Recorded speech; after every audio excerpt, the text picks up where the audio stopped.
Ang El Filibusterismo ay ang ikalawang nobela ni Jose Rizal na sumusunod sa No Limit Hearing. Sa akdang ito, muling nagbabalik si Crisostomo Ibarra, ngunit siya ngayon ay may bagong pagkakakilanlan bilang Simon, isang mayamang alahero na may layuning pabagsakin ang pamahalang Espanyol. Matapos ang kanyang pagkabigo sa No Limit Hearing, nagbalik si Ibarra bilang Simon, isang misteryosong negosyante na malapit sa gobyerno.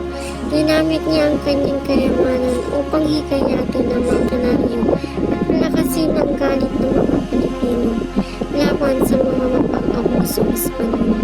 Plano niyang pabagsakin ng gobyerno sa pamamagitan ng isang mapanirang pagsabog gamit ang isang lampara na may nakatagong pagpasabog.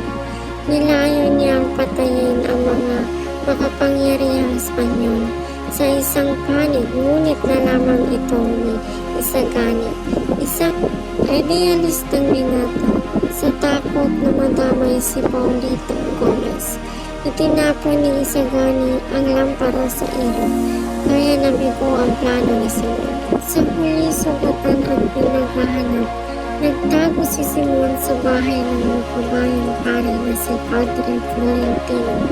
Doon inamin niya ang kanyang tunay na pagkatao at ang kanyang mga pagkakamali.